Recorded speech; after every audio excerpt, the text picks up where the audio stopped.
I love a rowdy crowd. All right. Hello, everyone, and welcome to the Nasher's 360 Speaker Series. I'm Curator of Education, Anna Smith, and today I'm pleased to introduce artist Nicole Eisenman. Before we begin, take a quick look at the back of your program for information on our upcoming events, the next of which, on October 26th, will feature exhibition artist Anne Latrater. For the past several months, we've had the pleasure to live with a group of 5 figures that imbue our garden with the spirit of a languid summer idyll. The bathers in Nicole Eisenman's Sketch for a Fountain provide a welcome counterpoint to the brutal Texas heat while challenging our expectations of genre, gender, and figuration. The Nasher is grateful to the Kalita A. Doolin Acquisition Fund for Women Artists and the Green Family Collection for the means to acquire these sculptures. Nicole Eisenman emerged in the 1990s with raucous satirical works that made no secret of her strongly feminist sensibility. As a student at the Rhode Island School of Design, Eisenman made sculptures returning to the practice several years ago, most recently in the works for the 2019 Whitney Biennial and the current Venice Biennale. Excuse me. Eisenman has received numerous awards and honors, including the 2013 Carnegie Prize for her contribution to the Carnegie International and, in 2015, a John D. and Catherine T. MacArthur Fellowship. In 2014, the Contemporary Art Museum St. Louis organized a 2-decade survey that traveled to San Diego and Philadelphia. And in 2016, she had an exhibition at the New Museum. Her work is in numerous museum collections, including the Museum Ludwig, Cologne, MoCA Los Angeles, MoMA, the San Francisco Museum of Modern Art, Walker Art Center, the Whitney Museum of American Art, Kunsthalle Zurich, and many others. Following today's talk, I hope you'll all join us for beer and brats as a reception in the garden. I encourage you to enjoy some time in the company of Eisenman's figures without fully following their example. I know it's hot, but keep your clothes on. All right. Please join me now in welcoming Nicole Eisenman.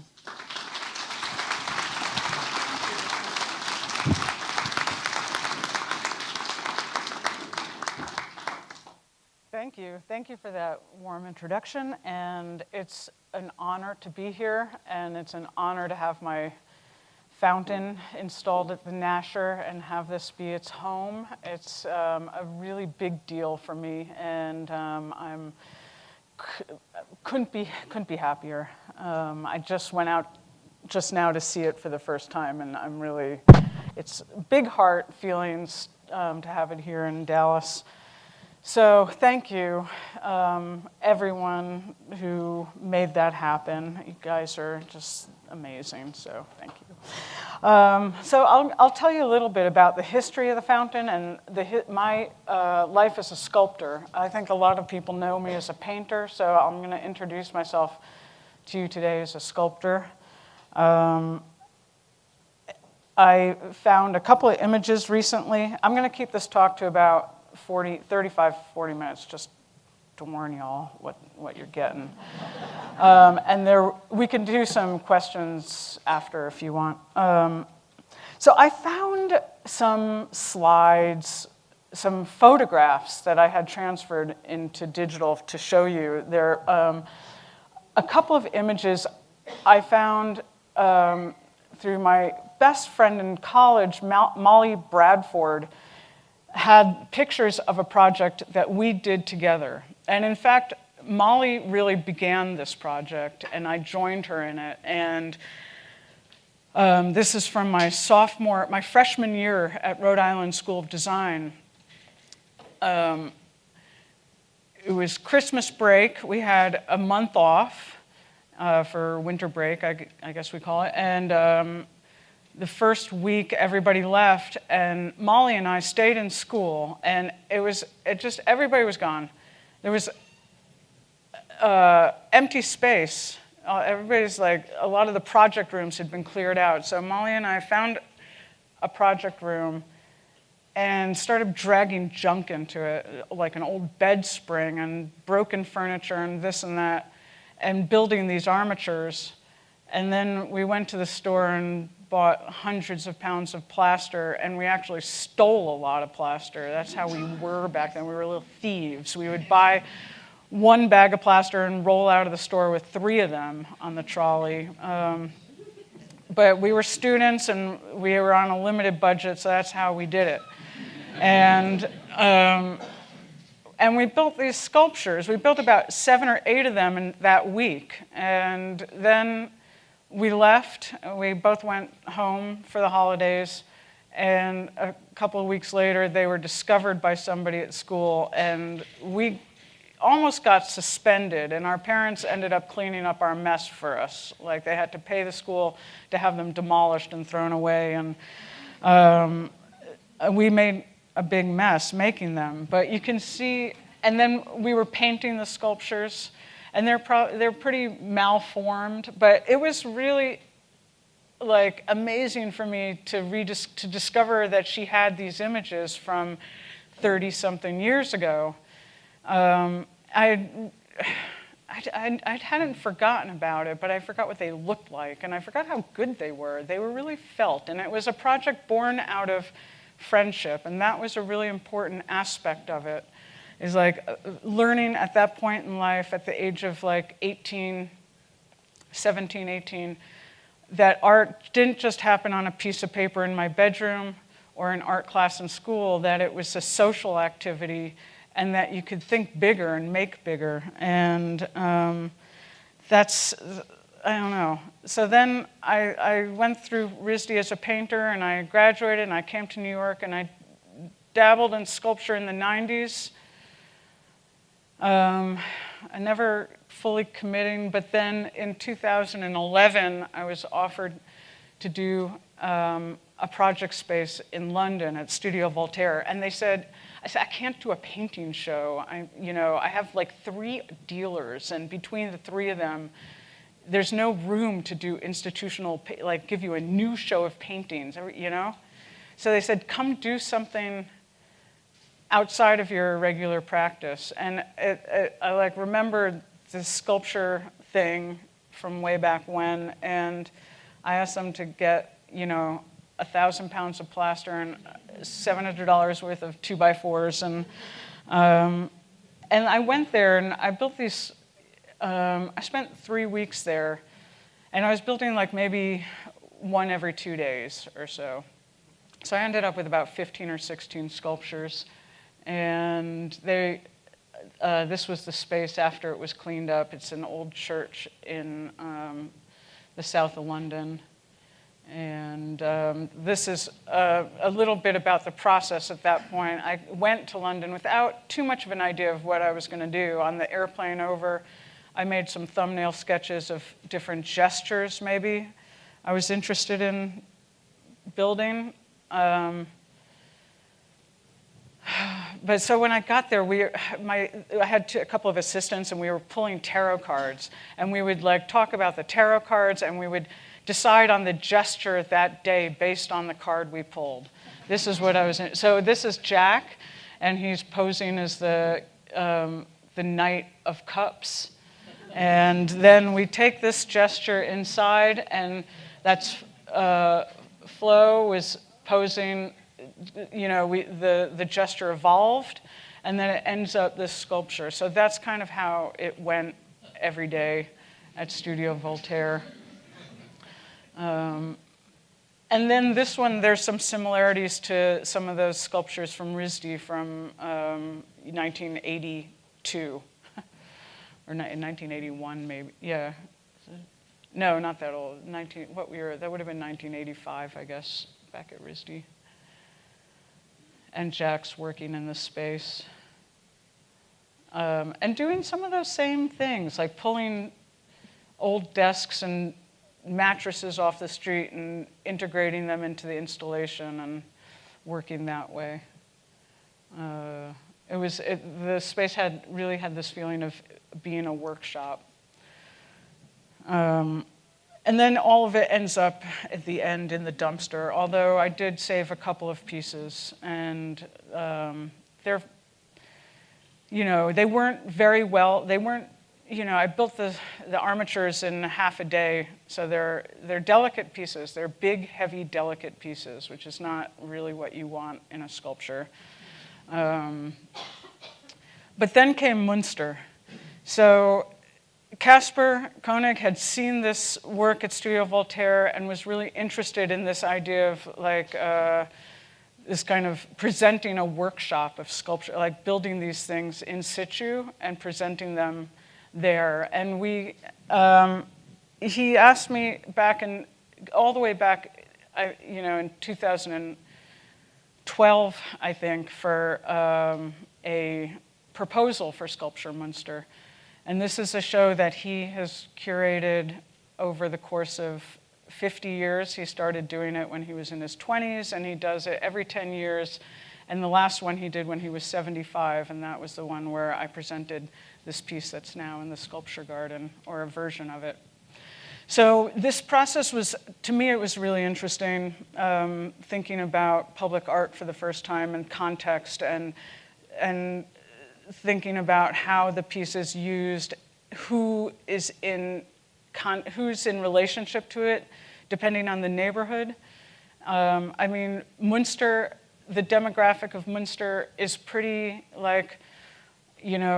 wealthy, liberal, white, bourgeoisie kind of looking place. But within that, there are students, and there's a Turkish community, and there are a lot of senior citizens, and so there's like other, micro communities. Obviously, there's a range within that, but I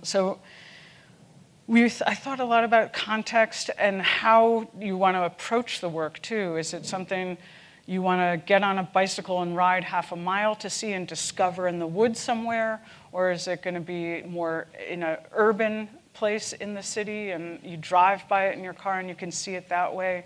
Or how do you want to see it? So looking at the history of Skulptur Münster and looking at some of the projects, I had remembered seeing a Kippenberger sculpture when I was a student from one of the earlier iterations of that show, and I really was down with this Kippenberger. He built the entrance of a subway, a metro station, and put it on this lawn. And I remember these photographs from Art Forum. And then when I got to Münster, I recognized the lawn, and I was like, that's it. I got to do my piece where he did his piece. But this is Caspar and I and one of the assistant curators spending a couple of days, a few days, maybe even a week, touring around on bicycles, looking at all these different sites and discussing the meaning of each site and the context. So it was all that to say, it was a very long, slow, thoughtful process. There was no, this is a show that started for me in at the end of 2011, and when he first asked for the proposal, or I guess the beginning of 2012, right after Studio Voltaire, and ended in the summer of 2016 when we did the show. So like 5.5 years. He asked for a proposal, and it was a big rush to get him something. He says, just give me something, doesn't matter, we can always change it, but just have it some idea.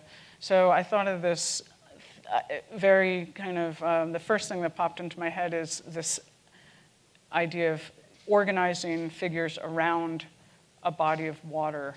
And it's really like, the fountain, the water becomes a kind of an excuse, a gathering place for the figures, and anything could happen around it. It doesn't really matter what the figures are doing, but it's just that they're gathered there. So, but a lot of the original gestures, I didn't really deviate that much from the original thumbnail sketches in the end. There was the original sketch of the standing guy. And then I think this was 2016 during the election campaign, and there was some connection to Trump's hair and this slug, which I forgot about, actually, completely forgot about that. It doesn't really matter so much anymore, I don't think. But this is their birthplace in Düsseldorf, and I built them in a foundry there. Also, they're made out of plaster with a foam inside them, and then they're cut up. There's a close-up of the lying down figure, and you could see there's a mushroom stuck into the eye. And there were mushrooms on the base of the standing guy.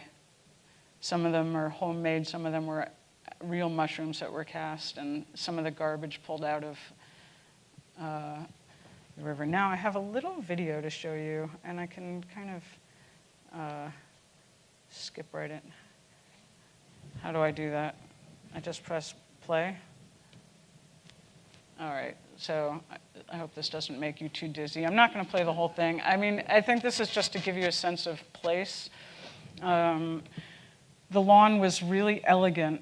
To me, it was like the equivalent of a white cube gallery, like as close as you could get to a perfect Arcadian space outdoors in Münster.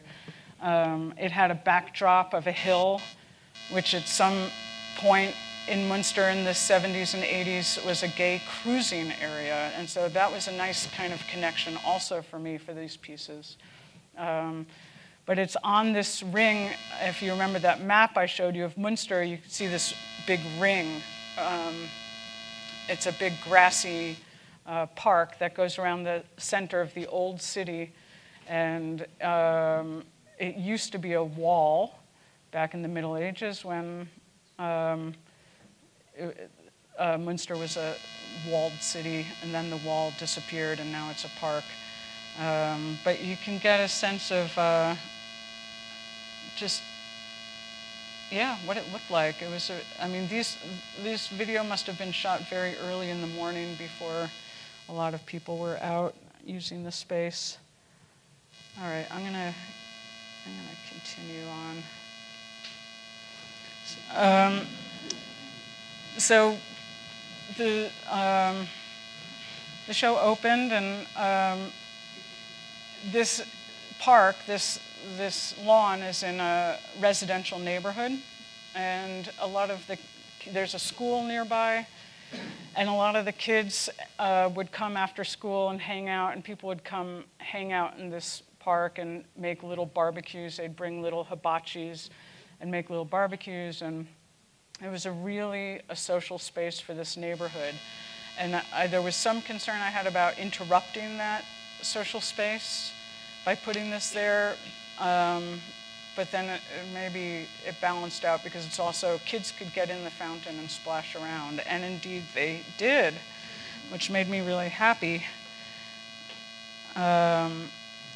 And then the show opened, and there were a lot of visitors. So it looked like this, with people, not quite how I envisioned the piece being. I wasn't taking into account the volume of traffic for this show in Münster. They had like 1 million visitors over the course of the show. So it was really heavily trafficked, and the lawn got decimated really quickly, and the dirt from the ground would go into the water and then into the pipes of the sculpture and clog it up. So we were constantly draining the pool and cleaning out the plumbing and reconfiguring it and trying to keep the thing going. So you could see it's like a slide on the left here, like there's very little grass around it. And the sculpture was called Sketch for a Fountain. This piece is the fountain. This is the finished piece out back. This was the idea here was, there were a few different things going on. One was financing a fountain, but I think more importantly than that was the feeling that we didn't want to leave plaster behind in this show, that we wanted to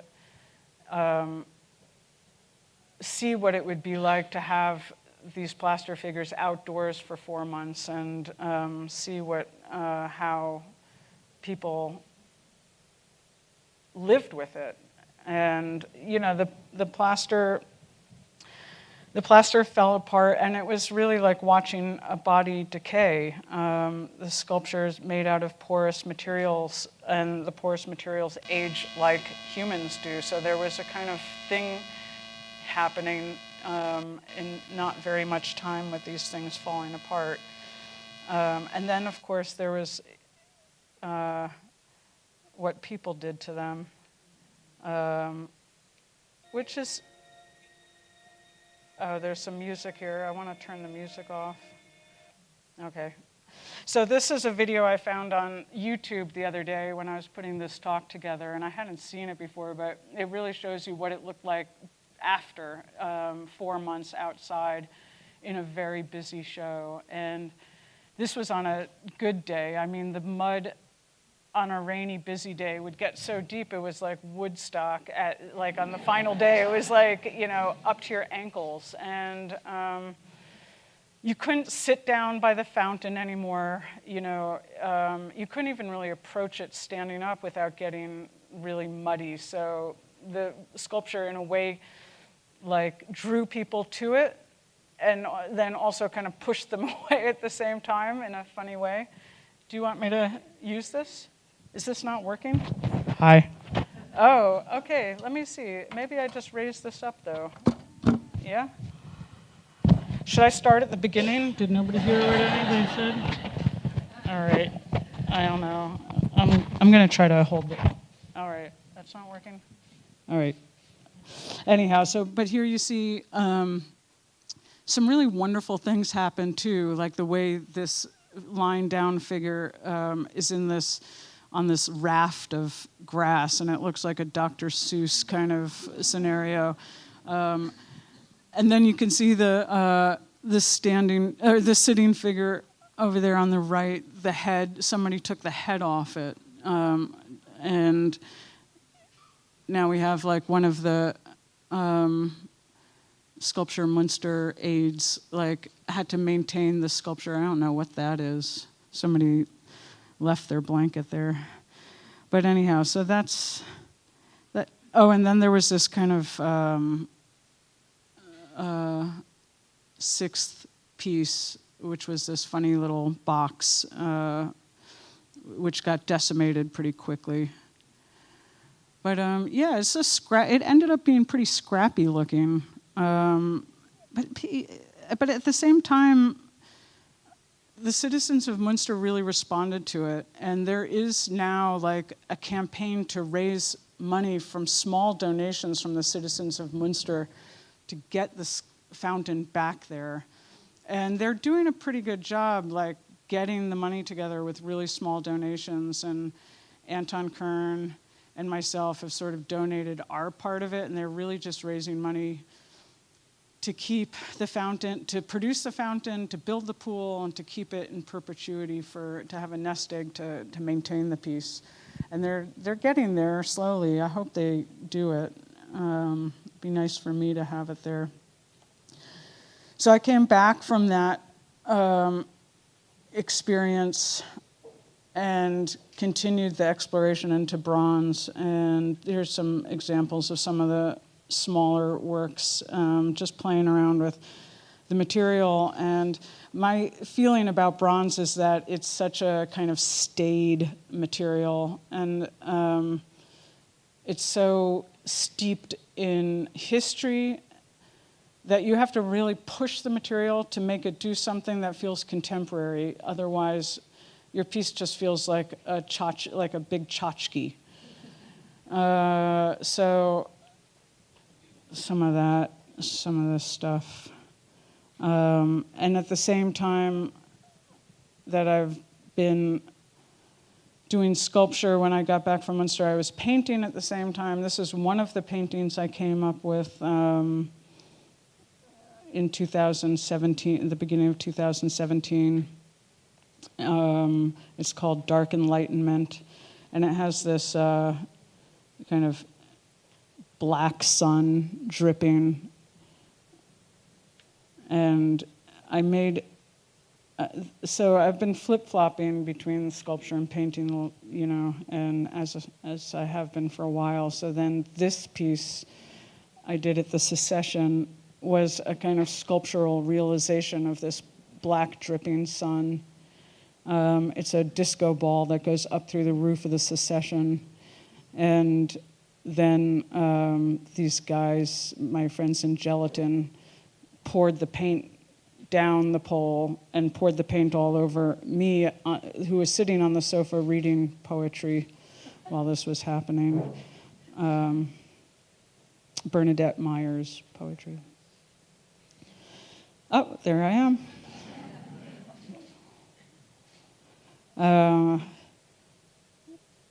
So then I've been working on these busts the last couple of years, and this is from last year in Baden-Baden in Germany, in the south of Germany. I did this show.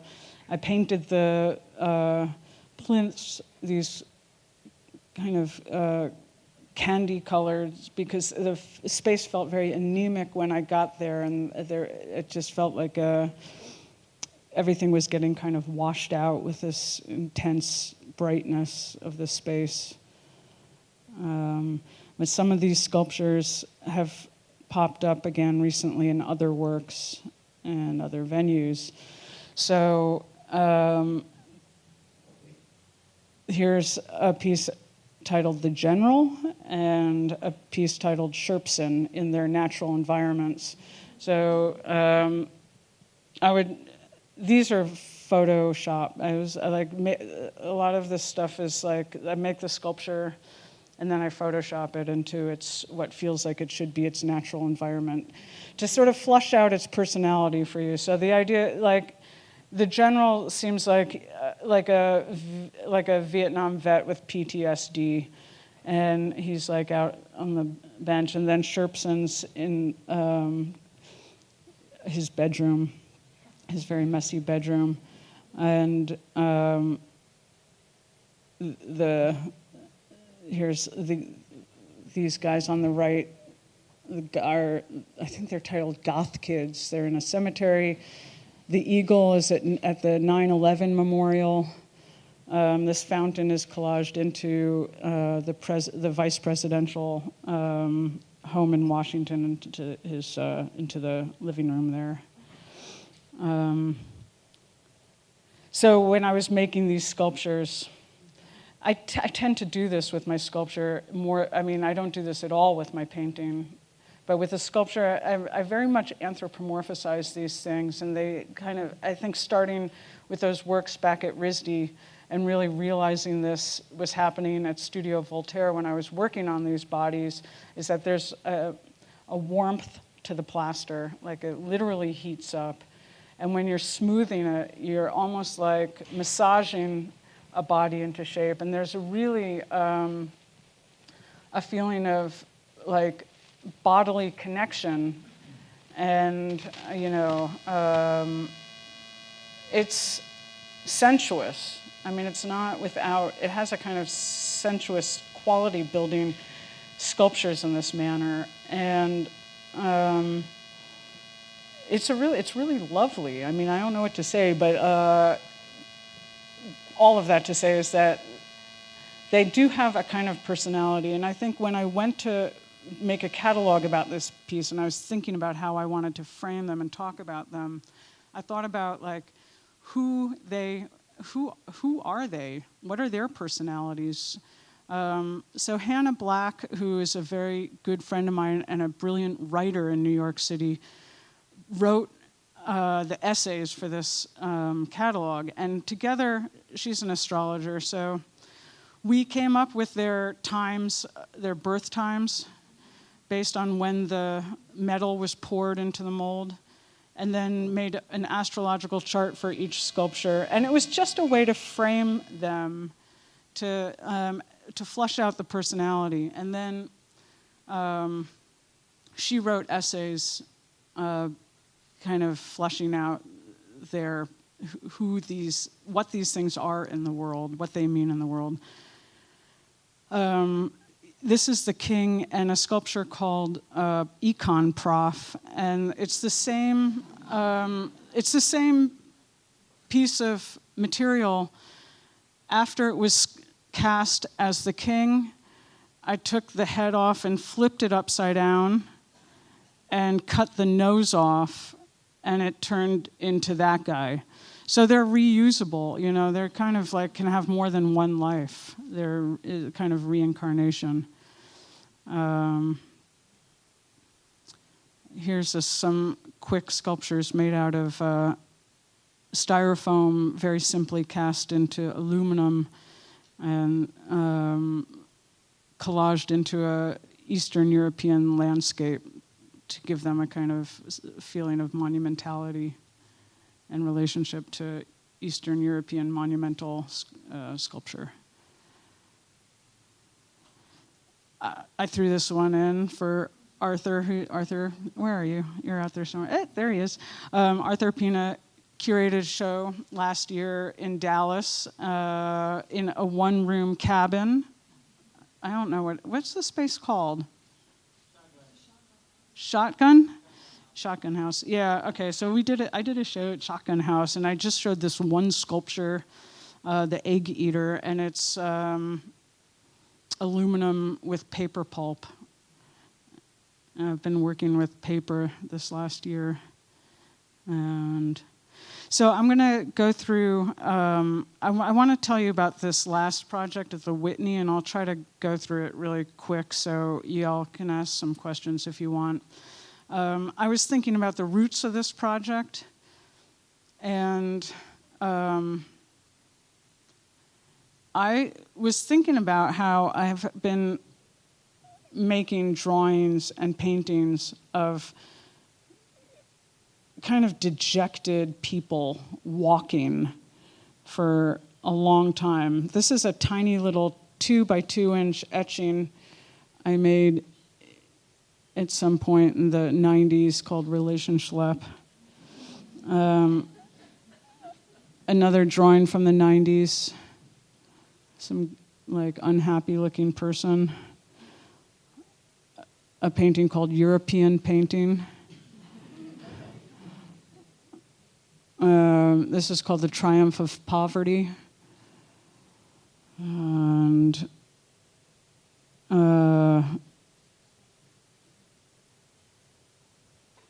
this is called The Conscious Mind of the Artist. So I've had this vein, if you will, of these kind of processions already going back for as long as I can remember. This is from last year, a painting I made last year called The Wayward Trail. Everybody's moving in the same direction. It's a pretty simple, you know, it's like there was the fountain and the procession. What they have in common is just a very simple device to organize the figures.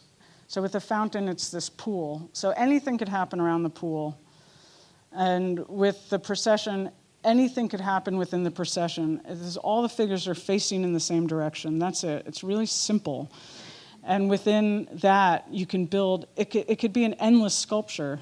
So much can be held in it, so much can fit in it. It's a sculpture that theoretically, in my mind, I could keep building for the rest of my life. And it could just be an ongoing thing. Anyhow, here's an early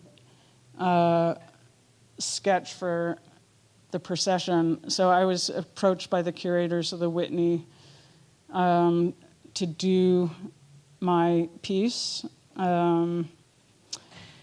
We had already been in conversation before the Whitney, before they were even tapped for the Whitney. They were talking, one of the curators was talking to me about doing a project on one of the balconies. So when she got tapped to do the biennial, she asked me if she wanted me to fold me into that show. And we had a lot of long conversations about whether I would fit into that show, given the demographic of that show being so young. I was like really, me and I guess Michelina Thomas, am I getting that right? I think we're like, and Barbara Hammer, who passed away, we're like the old dames of the show. Everybody else is like pretty young. So I was like concerned about that. And it was also my third biennial. I was like, you sure you don't want to give somebody else like this platform? But we did it. And so I knew this, I picked out the balcony I wanted. It has really good proportions, the space I chose. And kind of worked up, this was the preliminary sketch. And then here's what it looked like in my studio work. This is what it looks like in my studio. The piece was pretty big. And so I was kind of working on all of them, all of the pieces that are in that at the same time, working on many of them at the same time, at different scales, different materials. And then they would, this is one, some of them, the last one was built out of plaster. This one was built out of, was a foam armature based on the body of my daughter, then blown up and covered with clay. I kind of mess around with the armature a bit and then cover it with clay. And then bring it up to the foundry where they cut it up and cast it. And at the same time, kind of, here's a picture trying to lay it out to actually see what the scale would feel like. So this is just to give you some idea of the process. And then here are the shots of it. And the guy in the front, his arm is articulated and moves up and down. And it's there's a pole which his hand is tied to. And in the back there are these tuna cans that weigh about 250 pounds that balance his arm very perfectly. So it's not a very strong motor, but it's a small motor that just helps the tilt go back and forth. But it's so there are the tuna cans. And then you can see the guy in front is tethered to this, pulling this cart with square wheels, and there's a guy who's releasing gas out his backside, and that goes off every 5 minutes or so.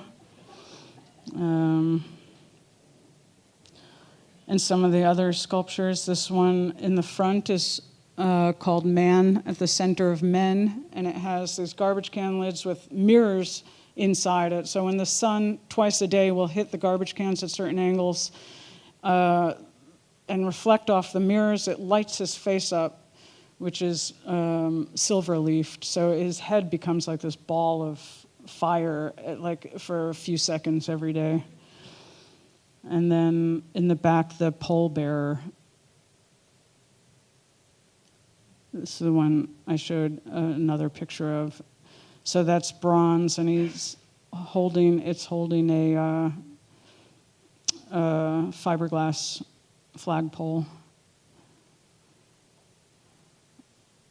And there's a little eagle at the end of the flagpole and a puddle. And some of the works bringing up the rear of the piece.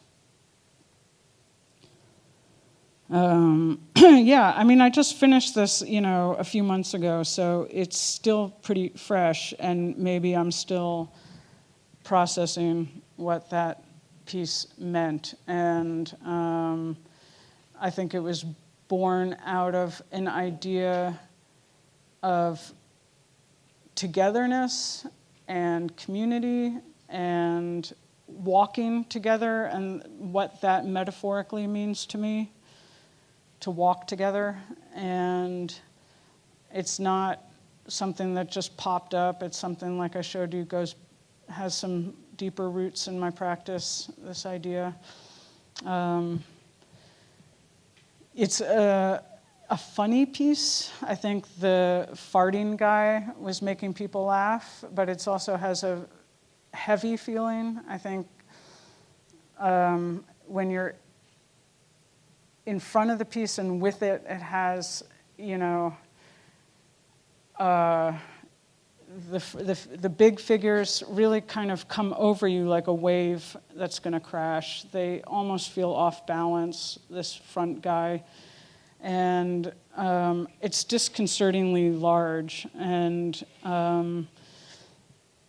for me, that's how it feels to me. But sculpture is interesting. It's different from painting in that when you do something to change somebody's feeling in painting, it's really in your head. It's really you're kind of processing it mentally. It all comes through your eyes. Whereas I think with sculpture, since your body is in proximity to the piece, there is a more of a physical sensation, feelings that you can convey through the physicality of the pieces, if that makes any sense.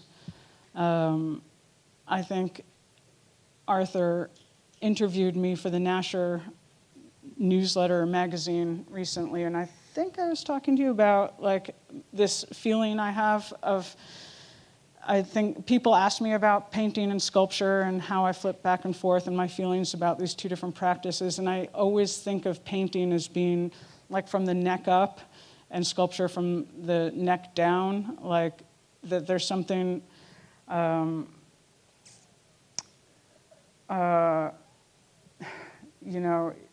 there's this tool in between you and the work when you're painting.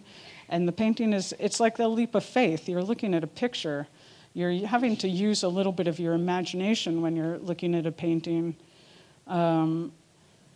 Whereas sculpture, there's none of that kind of trickery. It just is what it is.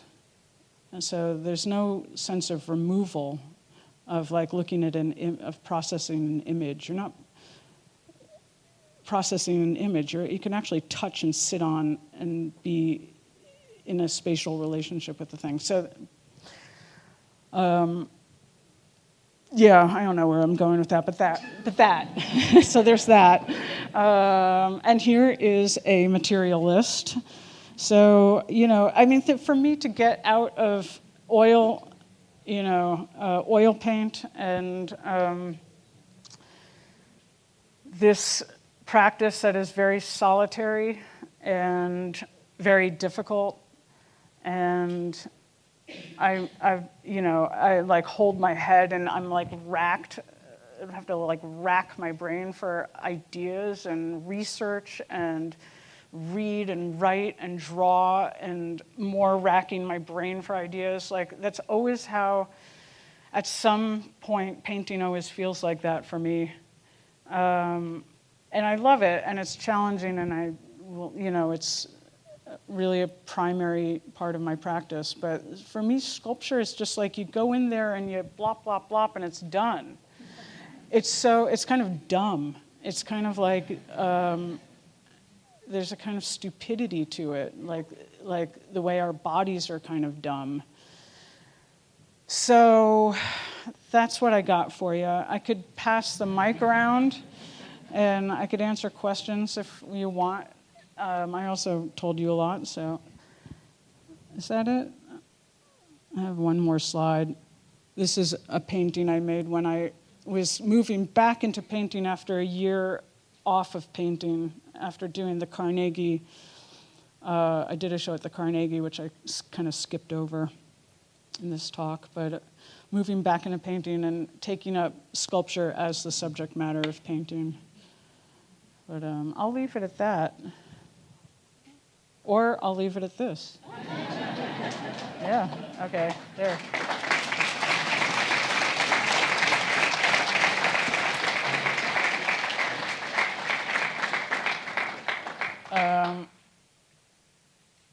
All right, so.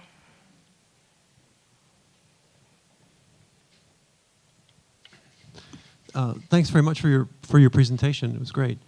I wonder about. I really appreciated your story at the beginning about stealing plaster. It made me think a little bit of the artist Manuel Neri and some of his early experience, and also your figures also reminded me of Manuel Neri. And that with the processions and also with Neri, I was thinking about relief sculpture. Uh-huh. So I wonder with respect to relief, or just more broadly with respect to processions. If you have any comments about things like Angkor Wat or the Parthenon. Oh God, the Parthenon. Yeah, fantastic. Love it. Great sculpture. Yeah. Yeah, no, it's interesting. I think about reliefs a lot. I haven't really done it. I think there's something slightly confusing for me coming as a painter and approaching a form that's like halfway between 2D and 3D. Like, I don't quite get it. I mean, I've looked at some, what have I looked at? Giacometti reliefs and Matisse reliefs and the Parthenon of friezes. Yeah, I don't know. I'm not, I think about it. I haven't, it's, I'm not sure, I don't know. I really don't know what to say. I haven't tried it. I'm not sure what it feels so slightly confusing. And maybe, I don't know. I want to say like the ones I've seen tend to be decorative, like used as decoration. Not that means anything, but I don't know. Yeah, okay, stumped. I don't know. Yeah. I wish I had something more to say about the Parthenon. I'm sorry. I don't. Next question. Moving right along. Is there a mic, or do you want to just... Okay, go ahead. Hi, Nicole. I want to first say it's been such a joy to see all of the fountain installed in the back here at the Nasher. Just watching people interact has been so much fun. My question is related to the installation at the Whitney and the decision to have the procession facing the exterior stairwell as opposed to facing into kind of the south, like into the city. Yeah. I think it had to do with how you approach the work, like coming at the work, like, I don't know, having your first sight of it from like being able to see it when you approach it, not looking at the back of everything when you approach it. Because there's really only one way onto that balcony, and it's from the north side of the space. So that really informed that decision. It felt pretty straightforward. Yeah.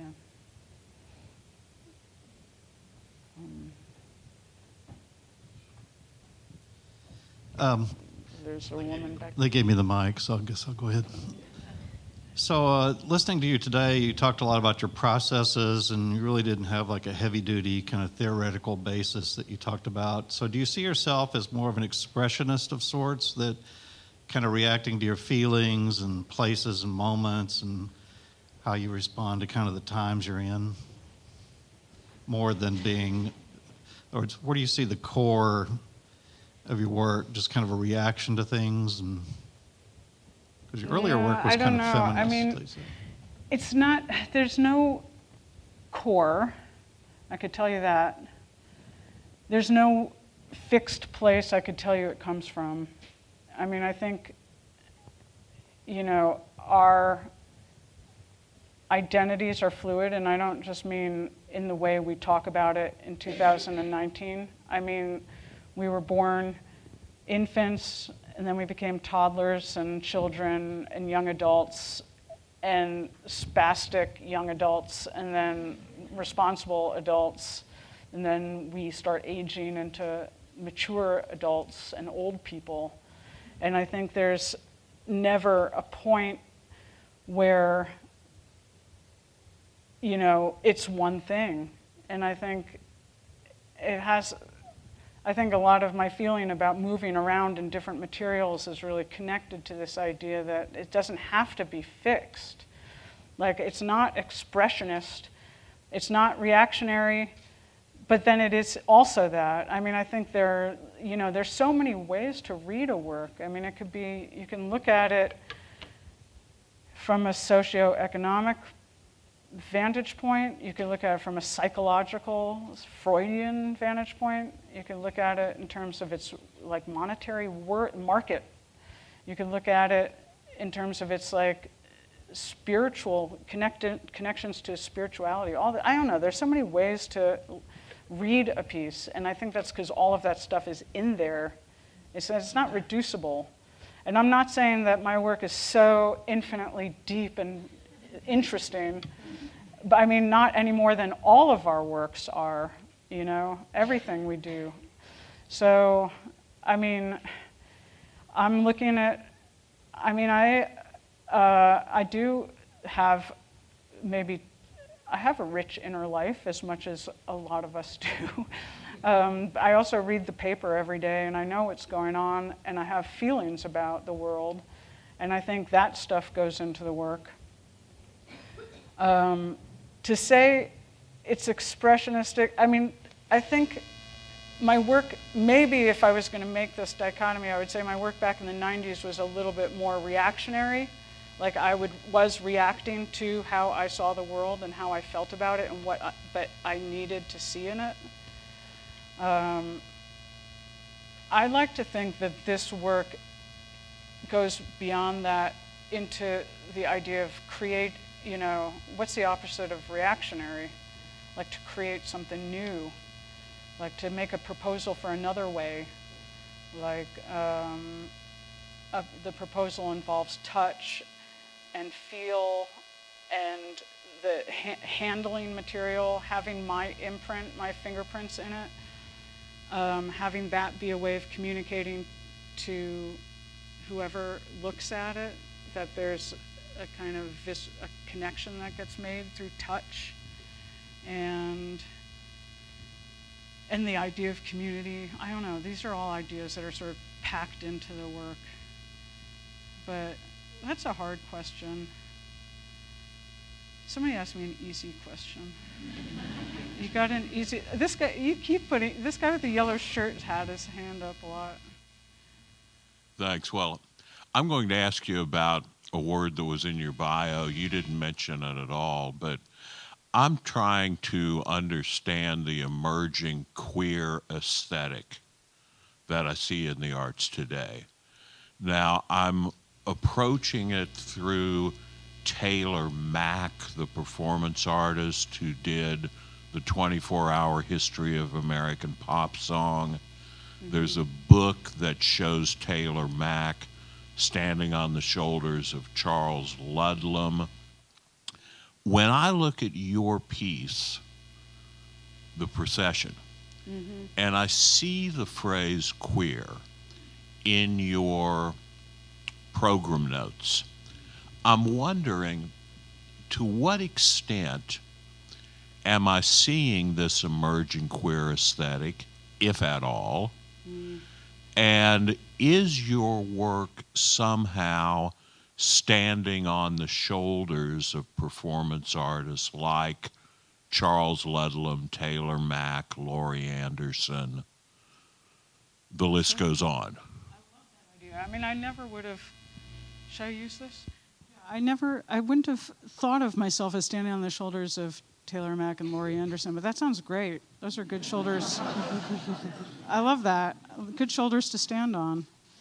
I don't think of myself in relationship to them because they're not practices. I mean, I like her music, but they're not practices that particularly, I don't know. I mean, influence is also really subtle, how it seeps in. So it's, again, hard to answer that question. But the idea of a queer aesthetic is a complicated kind of, if you had asked me this question maybe 4 years ago, I would have maybe had a different answer, that there is a kind of, I was thinking a lot about the idea of queer formalism, like artists who are queer that I know who are making work that folds queerness into it, and very formalist works, like an artist like Math Bass, for instance, or Gordon Hall. There are a lot of artists I can name, but now I'm starting to think that the label is too heavy-handed and that it's too forced. that, it's not necessary for one thing. And it's really hard to say formalism, something that is, formalism to me, what is formalism? It's like design, balance, color, all the formal qualities of a work of art. How could you make that queer? Those are things that don't have identity. I think there's a sensibility, a queer sensibility, or a sensibility that queers have claimed. And it's a kind of like, the idea to me, it's like undermining a given form, complicating a given form, reimagining something that's a given. I don't describe myself. I don't know. I don't know how to describe myself. I mean, I might use that word to describe myself, but not my work. Because I don't know how you can put a label like that on a work of art. I'm not sure. Again, these questions are too hard, you guys. But yeah, I mean, you just named a bunch of incredible trailblazers, and, our world would look really different without them, so. And I always am aware that I'm able to do what I do because there were feminists in the 60s doing what they did, and people of color doing what they did before me, and queer people, and just trailblazers, radical thinkers, and not even radical thinkers, just thinkers who weren't thinking in the way a lot of us are taught to think. It's just anybody who thinks outside of like this prescribed box we're given in culture.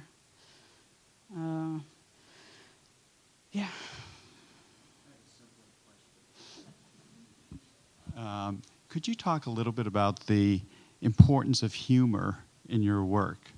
I was particularly struck by the piece here and the piece at the Whitney, that there's this remarkable kind of juxtaposition between humor, strength, struggle, and by adding the dimension of humor, it underscores the deep humanity of the sculpture. Well, thank you. That's a really lovely thing to say, and I really appreciate that. I don't really feel like a funny person. I don't know. I think I used to be funny like in the 90s, and then I lost my sense of humor somewhere along the way. It's like shit stopped being funny or something. But I think, I don't know. This piece out back, I really wanted to give, when I was thinking about public art, when I was making this piece, I was thinking about the people using it. I was thinking about different communities. I was thinking about like my community of queer and black and disabled friends and everyone else. I was thinking about my friend group, like what I wanted to get, like how to honor my community. And then I was thinking about this community in Münster, like the people who are actually gonna live with this shit for 5 months, and the children who are gonna be using this park, and what do they want? What would I want if I was 8 years old in my backyard? I'd want a fountain I could play in. And just trying to be respectful of like the people in that community. I mean, what's kind of interesting about this piece is it's a way, it's kind of snuck in these, the bodies are kind of transy, but it's not the first thing you notice about them. So I like that. I like the way that operates, is like introducing differently bodied people into a very straight, white, heteronormative culture and have it be not a thing, Like that seemed like a marvel. Like, you know, to not talk about that and just let it be. It's like, can we just stop for a second and relax and just all be humans for 1 second? And it was like, you know, that is also not reality. And there was a lot of, the pieces got really, you know, what do you call it? They got, you know,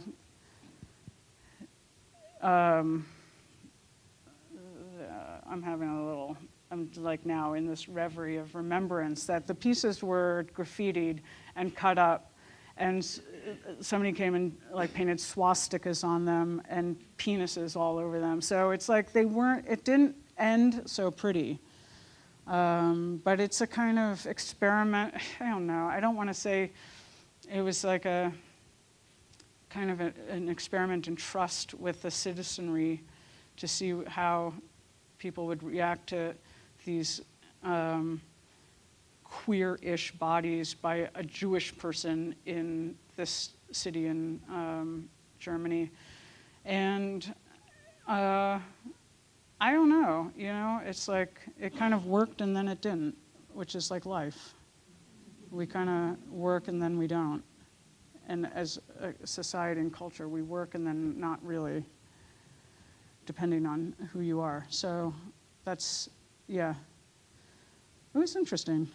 I don't know. You know, people asked me if I was upset when the pieces got demolished and graffitied and all of that stuff. And I was like, no, not upset. I mean, if that had happened to a person, would be bad. And that's upsetting. These are sculptures. Like, nobody got hurt here. And I know symbolic language is strong and powerful and meaningful, but somehow I just felt like, all right, they went after my sculpture.